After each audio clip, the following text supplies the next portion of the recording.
Okay, object-oriented programming. It is quite important to learn Selenium because the complete architecture of Selenium is built in a object-oriented way. Alright, so let me just explain you in simple words.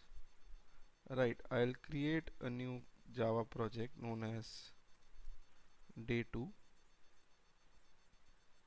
and in this project I'll make a class under the source folder.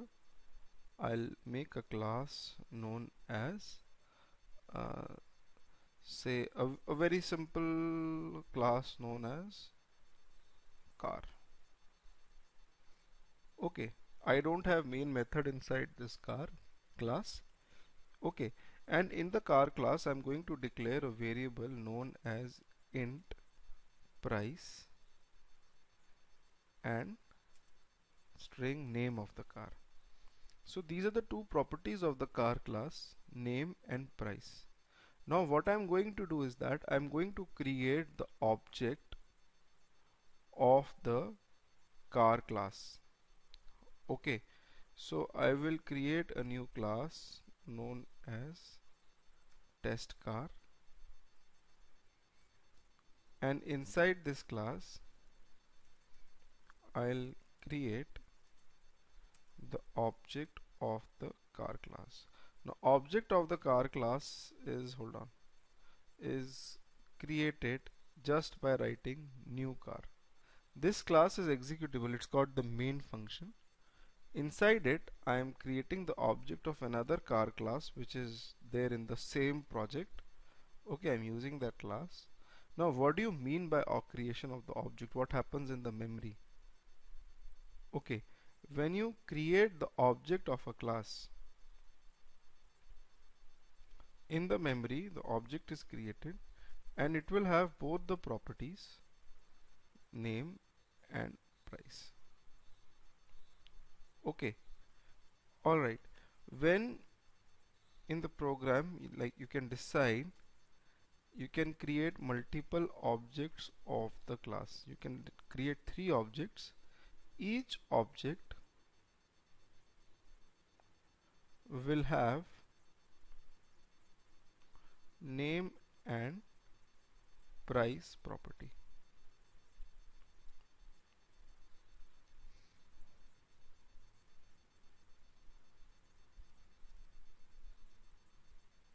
Okay, right. But these objects, they cannot be accessed. To access these objects, you need to use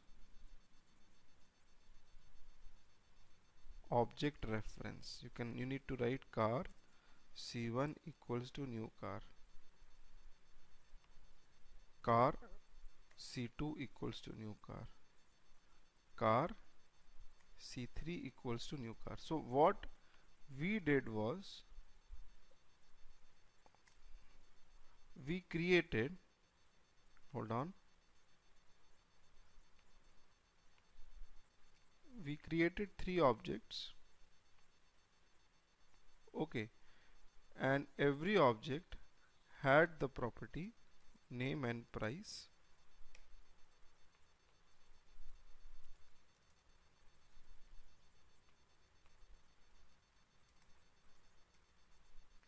Okay, and C1, C2, C3 are the object references which actually go and point towards the object. Okay, alright. So what we do is that we have got 3 references which point towards the object, and these references are C1, C2 and object and object reference, they are different. Okay, object is different than object reference. Alright, object reference points towards the object. Okay, and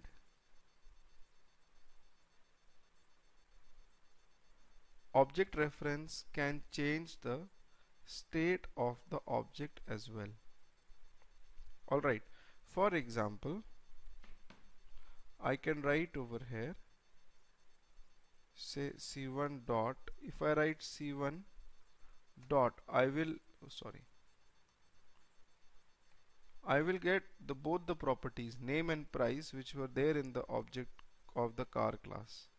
Okay, I can write c1 dot name is car A, c1 dot price is 200. Then I can write c2 dot name is car B, c2 dot price is 300. So every object can have a different name and price. c3 dot name is car C and c3 dot price is 400. So what I am doing is that I am giving every property a different name. This is name A, price is 200. This is name B, price is 300, and this is name C, price is 400. So every object will have its own set of properties and variable values. Okay, I am not using any technical jargon right now, like people say object is the instance of a class and this that you will understand, but first understand what actually object is. Just by creating the object of the car class which only had two variables, okay, I can give a different value to every object, okay, for these two variables. And if I want, I can print over here, say c1 dot name and c2 dot name and c3 dot name. When I will run this program, this will print A, B and C. Okay, alright. Now technically this variable is known as non-static global variable. This is also a non-static global variable. And then we have this function. We can have a function known as start. Okay, this is known as a non-static function. Okay, what is static you will come to know in some time today. Okay, so the start function is also there in every object.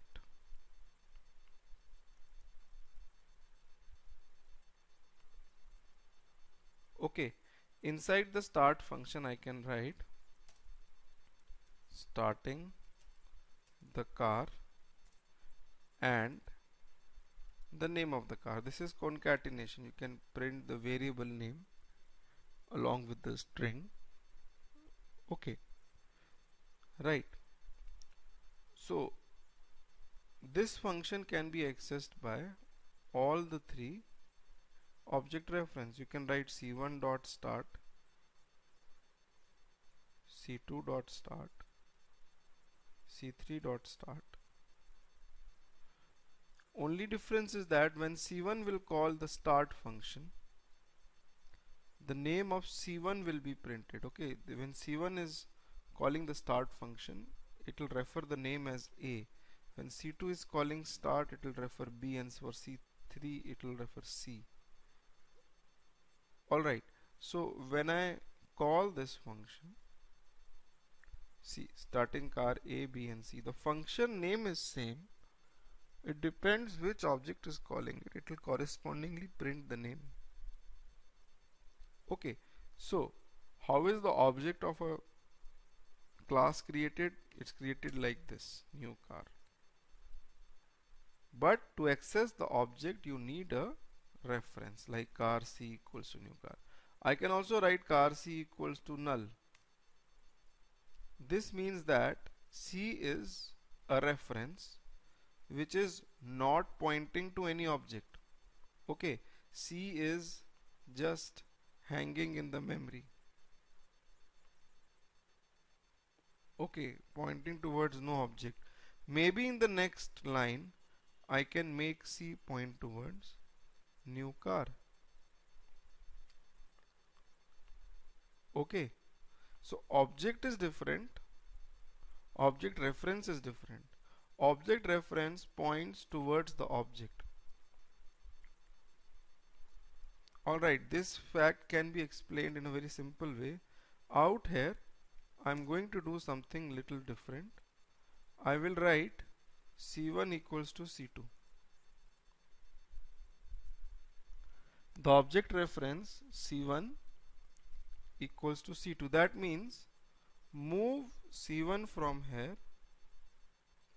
and make it point towards this object.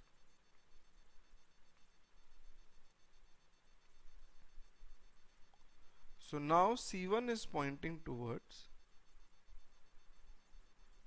this object to which C2 was pointing. So two references are pointing towards the same object.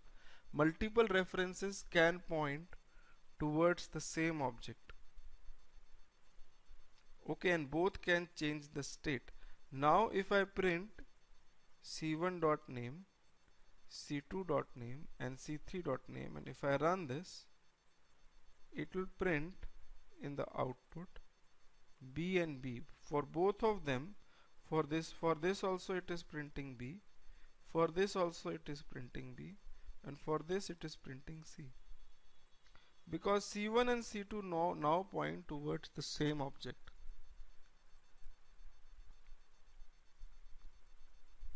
Okay. So object is different, object reference is different. If I change the value, if I write C1 dot name is Z, so what will happen? The name of this object, okay, will not be B now, it will become Z. Okay, so when C2 also retrieves the name, C2 also will bring out the name as Z.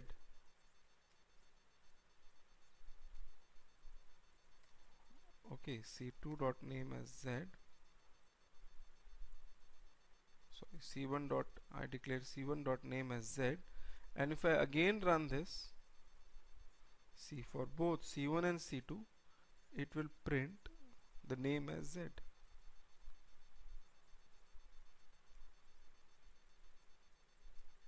Okay, anybody with any questions? Anyone with any questions? Okay, it's quite simple if you understand it clearly, right? So you can create objects, you can create object references. Object references can move across the objects, that is not a problem. Now suppose in the car class I have another variable known as int wheels. So what we will do is that we will initialize C1 dot wheels are 4,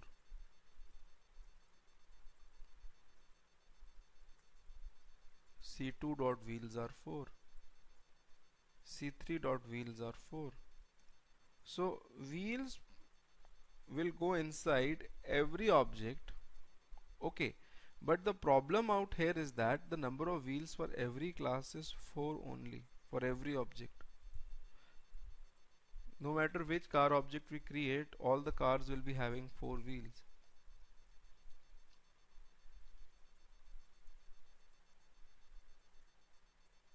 Right? So this doesn't make any sense.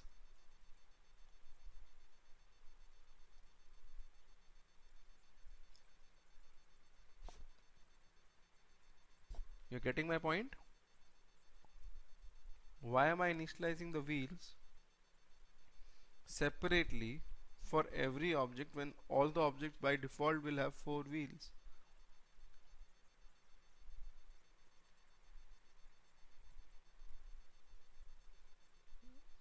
Okay, so in this case we declare wheels as static. So static means it will not be the part of the object.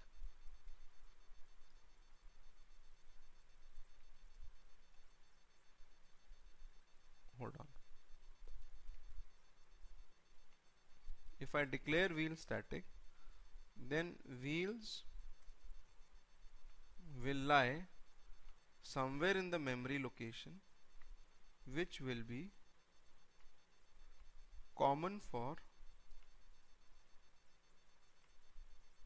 all the objects.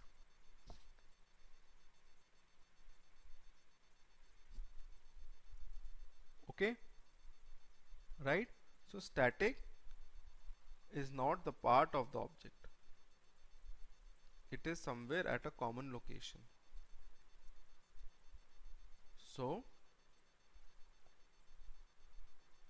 in the program now you will get the warning sign over here that wheels is static. Don't try to access it with the object. The static variables can be accessed directly with the name of the class. You can write over here car.wheels equals to 4. Without creating the object of the class, you can access static.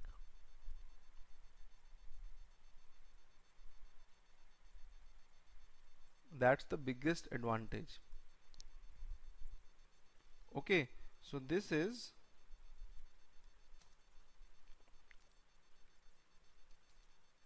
static global variable. So static doesn't need to be like, it's not a part of the object. You don't need to create the object to access static. I'm creating the object over here. You don't need to create the object to access the static variables. You just need to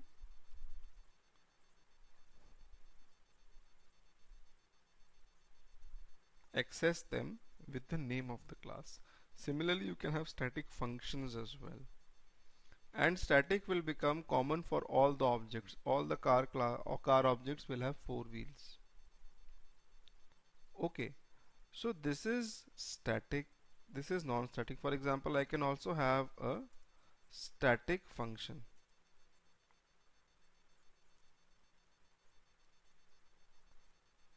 Something like this. So this function can be called with the name of the class, like car.refuel. You don't need to create the object of the class.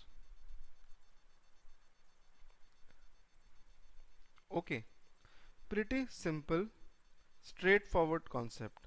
Okay, you create the object of the class, make a object reference point towards it.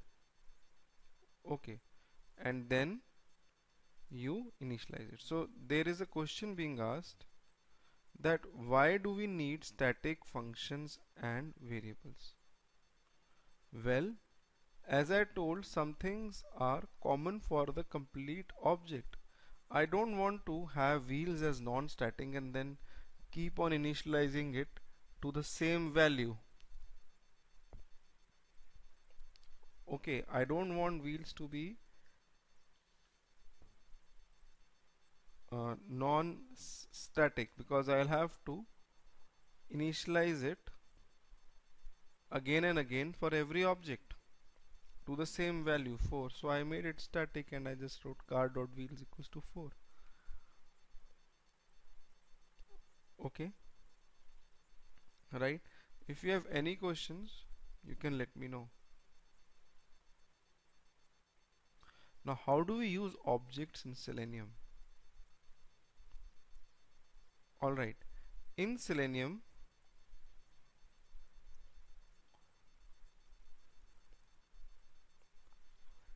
if you go to the Selenium website, go to the download section and go to the Java docs, which is the documentation of Selenium, the official documentation. These are all the classes. Look, nobody is supposed to learn about all the classes. Okay, right, even I don't remember. When I have to work, I just have a look at these. Okay, it's like the Bible, you can refer every time. Right. Now, as I told you yesterday, you need to actually use these internal classes. Guys, again I'll give you, you can take the recorded video for yesterday's class in which I had shown how to even include the jar files of Selenium and all everything. Here you go, I have given you on the WebEx chat. Alright, fine. Now, similar to yesterday's class, I will add the jar files of Selenium 3.6, which is the latest version. This jar file client combined. Yeah, yesterday I told you, right, how to download these jars. Okay, it was a very introductory session tomorrow, right, and also the jars in the lib. Fine. Now in Selenium, okay, I'll create a new class known as Selenium Basics. In Selenium, everything is inbuilt. For example, hold on, there are different drivers. You must have heard about the drivers like Chrome driver, Edge driver, event firing, Firefox. For every browser there is a driver class. For example, Firefox driver is the driver class for working with Firefox browser. If I create the object of Firefox driver,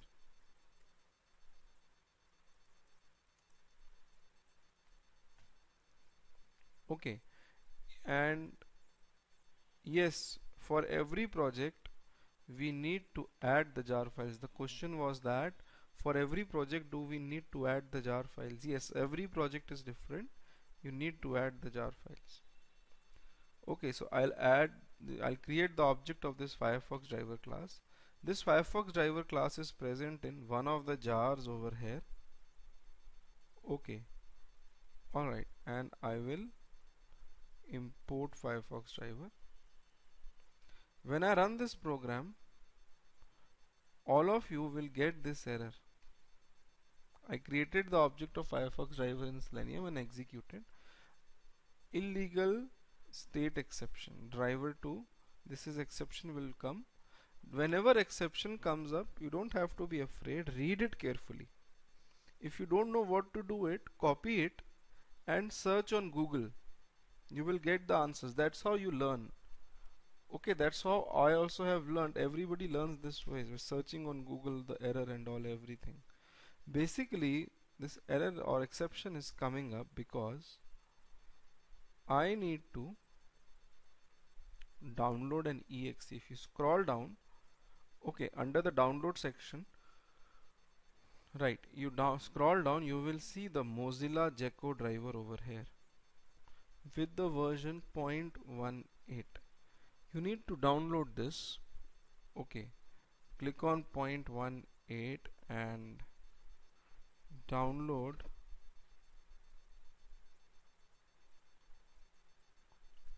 Yeah,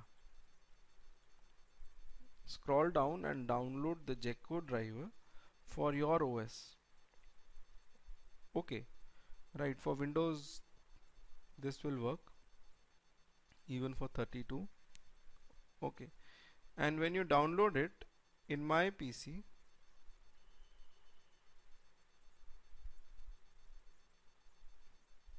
I extracted it over here,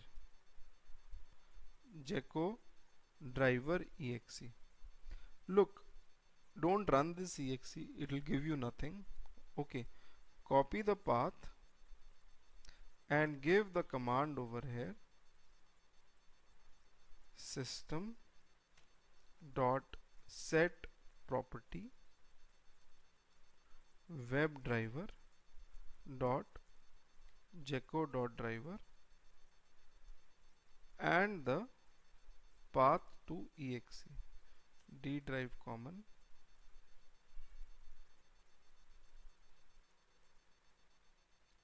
Look,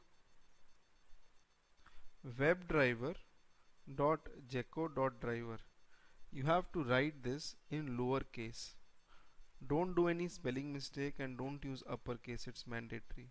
And you have to give the path of Gecko driver exe. This Gecko driver exe is given by Selenium, guys.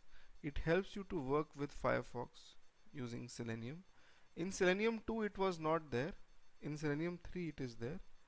System is an internal class in Java and set property is a static function inside it.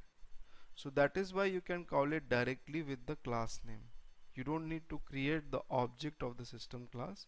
If you move your mouse over set property, it will tell you that it is a static function. Okay, so when you run this now,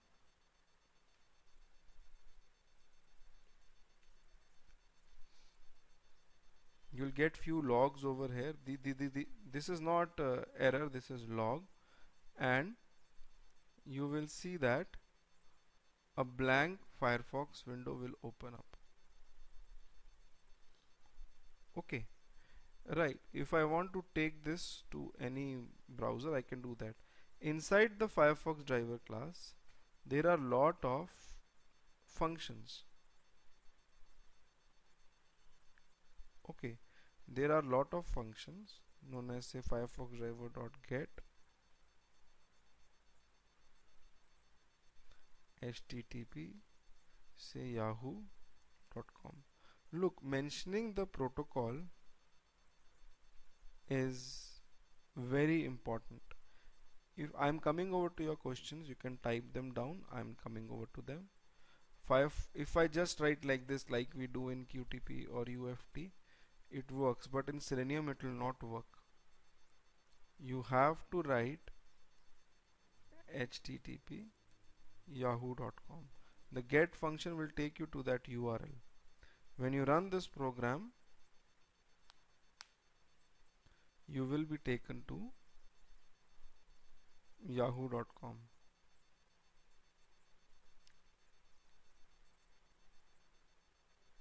See that?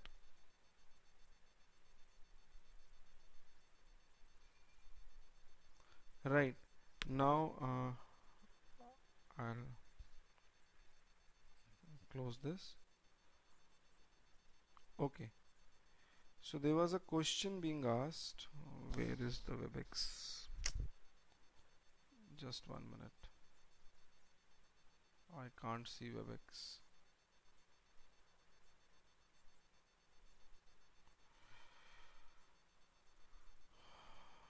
Okay, the question is, do I need to change the path? When you ask a question, address it to everyone so that everyone can see that. Okay, right. Do I need to change the path every time I run this script from different machine? Yes, on every machine you'll have to give the path. You can make it path independent as well. I'll tell you later in the classes. Okay, do you need to add different drivers for different browsers? Okay, this is another question. Yes, there are different drivers for different browsers. For example, I just told you in the documentation of Selenium, if you go into the Java docs again,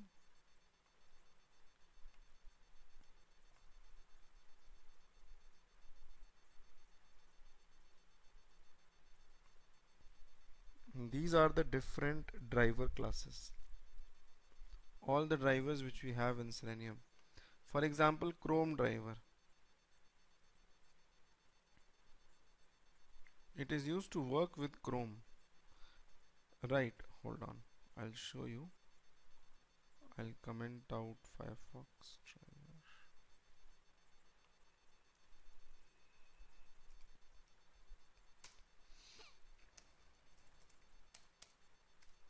you create the object of Chrome driver, okay, and you take Chrome again to yahoo.com. When you run this, instead of Chrome opening, you will again get an exception, because for Chrome also you need to download an exe file. Okay, under the download section you will have the third-party drivers. This is Google Chrome driver.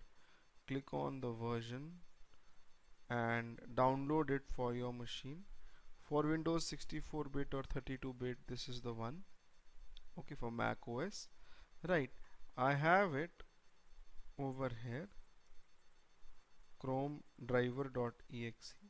okay, so the command would be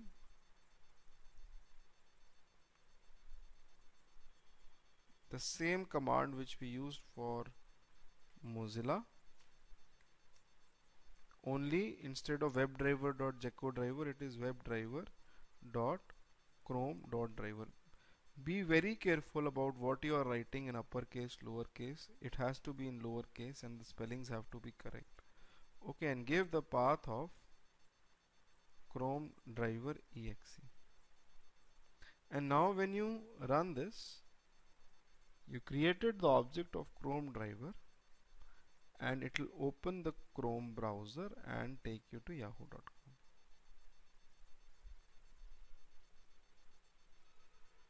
Right? Okay. Similarly, for I,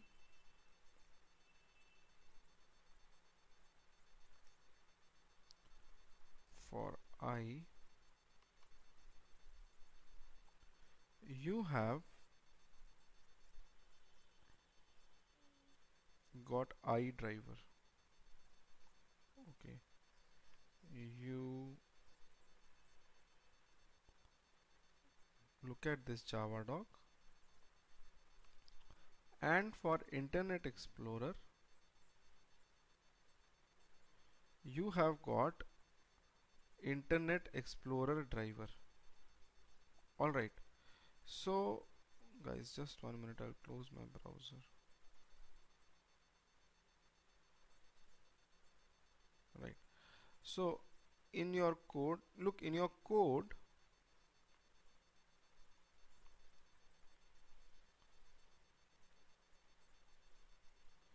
you can write if you just write INTER and hit control space bar, you will get an auto suggest. This will give you the names of all the classes starting with INTER. You just need to hit auto suggest, and then as you keep on typing you will get the driver over here. You select it. Okay, this is a shortcut. Alright, again control space bar and you'll get this. For I, again you have the Internet Explorer driver server. It's over here. For 32-bit I or 64-bit I, you can download the exe. Okay, in my PC again I have kept the iDriver server exe, and all you need to do is that you need to write the similar line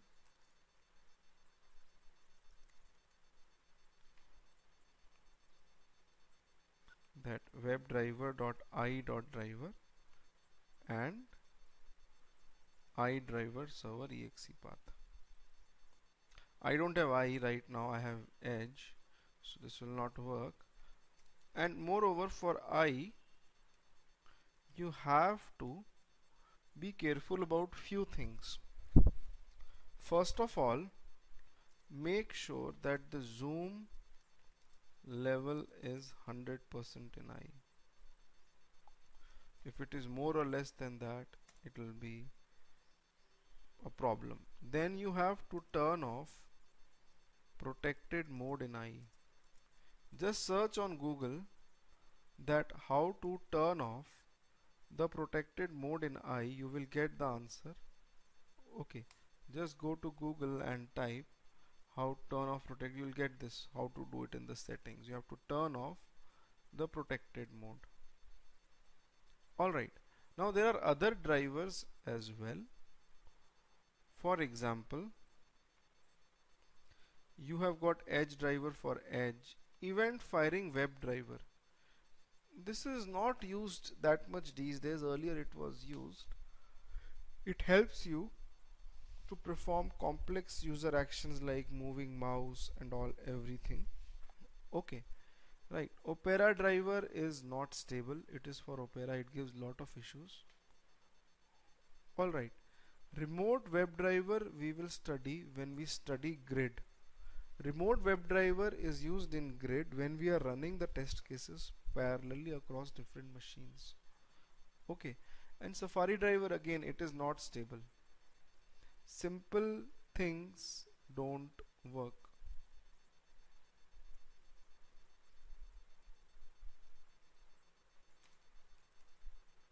Are you guys hearing me? Roop is saying okay. I will repeat. Okay, I will repeat. Right, maybe some temporary network issue. Right. Chrome driver, sorry, Opera driver and Safari driver, they are unstable. They are not stable. Simple things, they don't work in it. Right.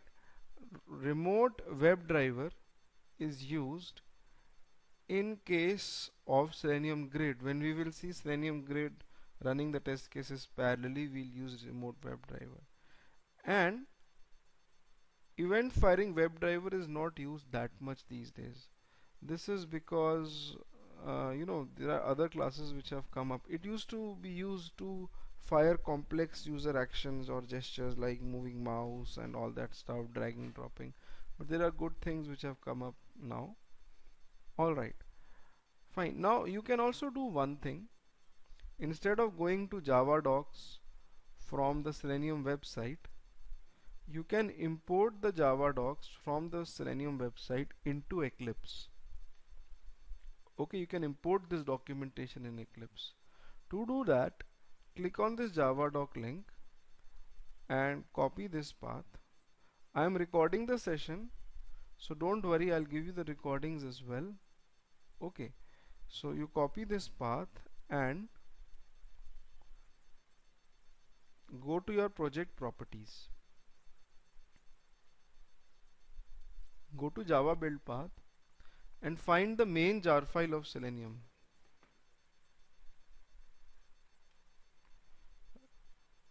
Right, find the main jar file of Selenium, expand it and look at the Java doc location and give the path and remove index.html from the end.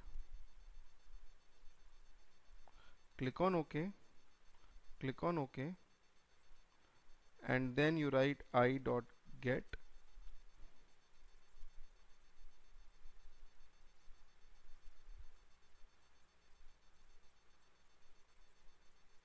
right, and when you get the functions, if you click on those functions, you'll get the description. All the functions, you'll get the description what they do. Okay, right, and if you click on any of the links over here, the documentation itself will open inside Eclipse. You can go to the frames view and you will have the documentation inside Eclipse, so you don't have to rush towards the Selenium website and get the things from there and come back. Okay, right, so I taught you about objects. We made a simple class car and we taught ourselves, like we learned objects, right? And then we had the basics of Selenium, that we had the different drivers. Now for every browser you have a different driver. There are primarily 3 browsers, okay, Chrome and Mozilla. So does this mean that if the driver of I is different and Chrome driver is different and Firefox driver is different, will I have to write separate code to automate Chrome, separate code to automate I, and separate code to automate Firefox? Okay, well, the answer to that is no, you don't do that. When I will teach you interfaces tomorrow in Selenium, you will get to know about it. Okay, you can do it in a single way as well. Alright, now I want to teach you about constructors and how they are used. Okay, constructor is simply used to initialize the object. Alright, for example, I'll go to the test car again, or hold on, I'll create a new class known as temp.java, temporary class. In this, I will create the object of the car class.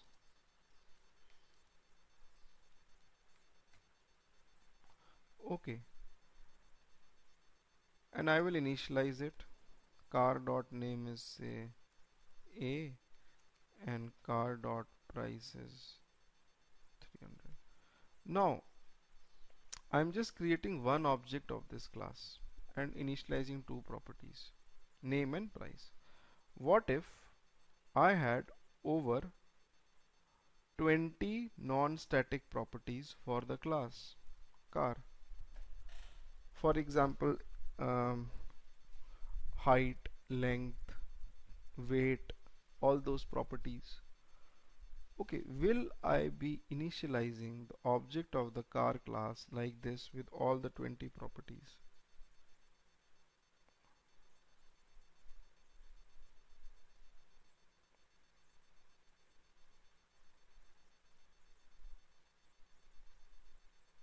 Okay, right. So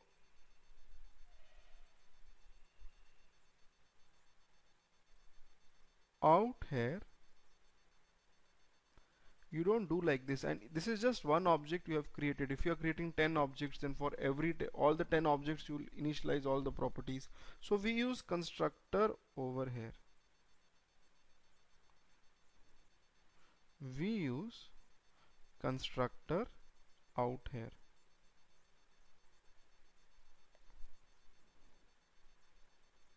Right. So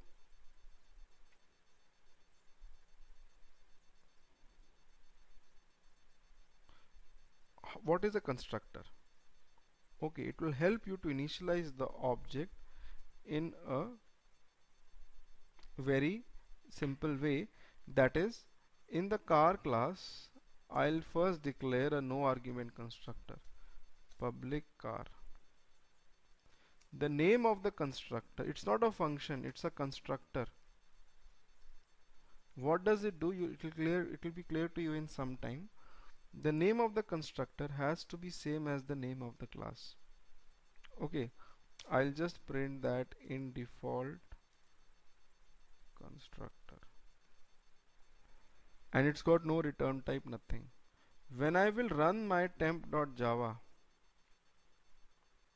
in default constructor will be printed. Whenever you create the object of the class, the constructor is called. If I am creating say more objects, these objects they don't have any reference, but still if I run this, it will print in default constructor for every object.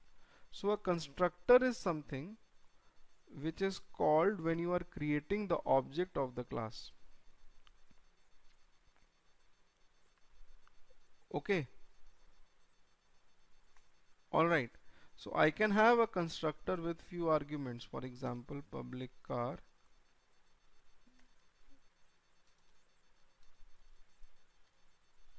which accepts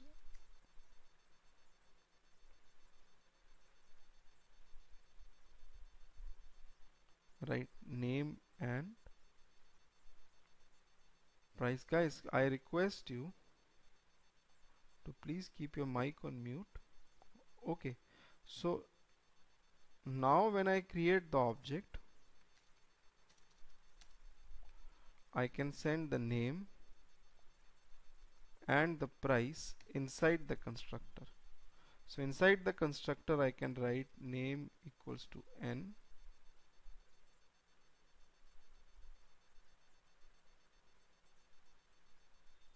okay, and price equals to p.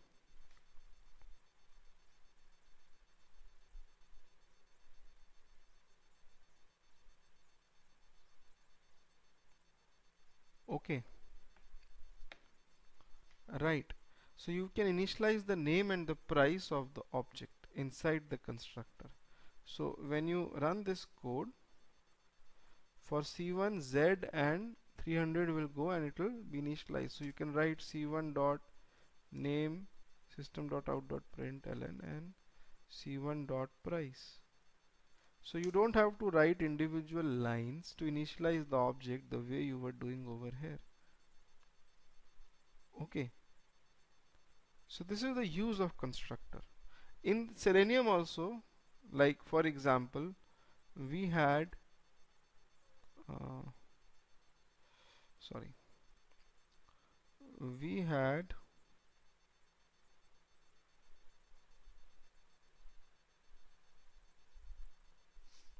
for example, we have Firefox driver. If I click on this link in the documentation of Firefox driver, you will have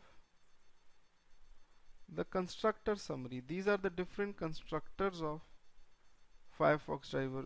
I'll not go into detail what they do, but yes, you have constructors and they can help you initialize the object in a very effective way.